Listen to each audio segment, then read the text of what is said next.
Mic check 1 2 3 ABC. Mic check 1 2 3 ABC. Mic check 1 2 3 ABC. Mic check 1 2 3 ABC. Mic check 1 2 3 ABC. Mic check 1 2 3 ABC. This broadcast will start in 5, 4, 3, 2.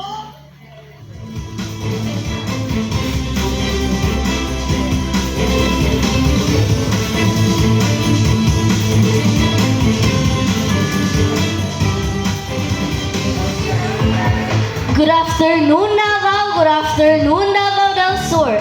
This is Alexa Kimber and Gioson broadcasting live from the news chamber of DXYZ 93.5 in your radio.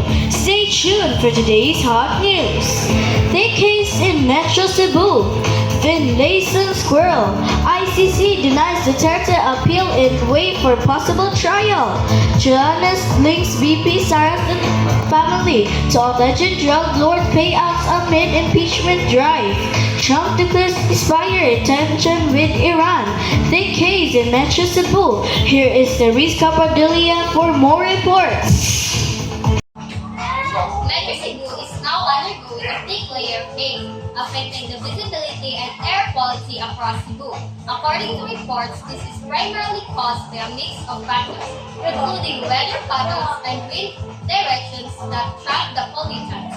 The haze is believed to originate from various sources, such as smoke, opening burning, or agricultural activities, and industrial pollution, which leads to the visible fog like to cover throughout the region. Authorities have warned the public, especially children, the elders, and with respiratory illness to avoid going outside. People are limited for going outside. If done, they have to use masks. This situation is being monitored closely to see if it will improve the weather changes. Back to you, Alexa. Thank you, Therese. Finlayson Squirrel. Here is Samantha Borgonio to tell the story. Finlayson squirrels are known for their stinging and bright colors. They can be found in different shades, including bright red, orange, brown, gray, and even black. These squirrels are native to several countries in Southeast Asia, particularly Thailand, Myanmar, Cambodia, Laos, and Vietnam. And from Thailand, Myanmar, Cambodia, Laos, and Vietnam, they usually live in lowland forests. But they are also highly adaptable early morning and late afternoon. One of their most unique features is that their fan color often does not match their, making them look very amazing. They are known to be quiet, social, and often seen living in small groups. Back to you, Alexa. Thank you, Samantha. ICC denies Duterte appeal in new way for possible trial. Here is James Kendall for more details. Thank you, Alexa. In major legal development of April 22, 26, the ICC has officially denied the 30th clause of the appeal that the ICC's jurisdiction over ceases. This ruling effectively rejects Duterte's argument, challenging the authority of the court to investigate him. With all the decisions in Duterte's hand, that with all the neglect he had, he still managed to pass through easily.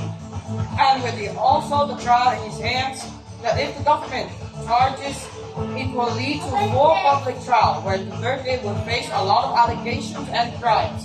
Back to you, Alexa. Good morning, Our Lady Queen of Heaven Academy. I'm Alexa Kimber and Gioson.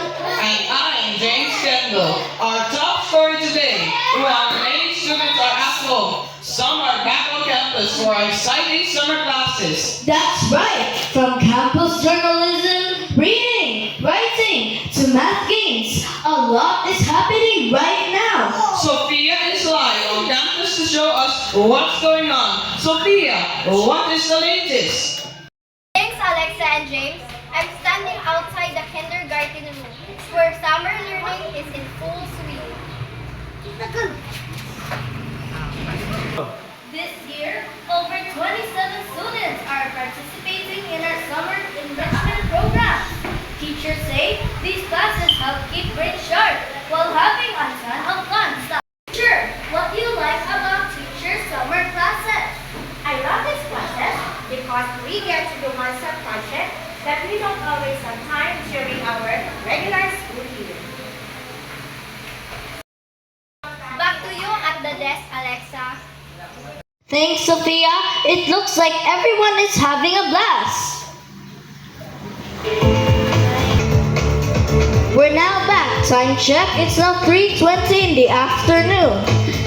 Trillanes links VP Sarah's family to alleged drug lord payouts amid impeachment drive.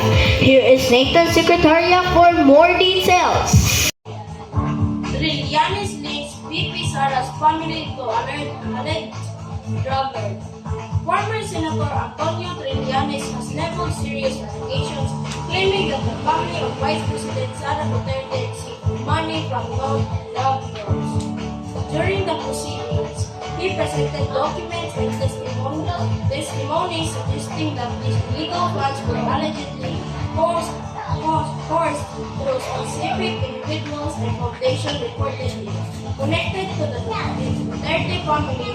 These claims are being brought forward as part of the impeachment complaints filed against Vice President Duterte and the lawmaker leading the investigation. Back to you, Alex. Thank you, Nathan. Trump declares ceasefire extension with Iran. Here is Athena Pasao to tell the story. President Donald Trump officially announced a ceasefire agreement Trump declared ceasefire extension agreement the ceasefire provides a temporary period of calm. There are significant doubts whether both sides will actually accept the extension buys time but not guarantee that the last few back to you, Alexa. Thank you, Athena. Thank you for listening. Always remember, seek the truth, stand for it, and cling to God all the time. It sure does. That's all for today's special report. Thanks for watching. Stay cool, Bansalan.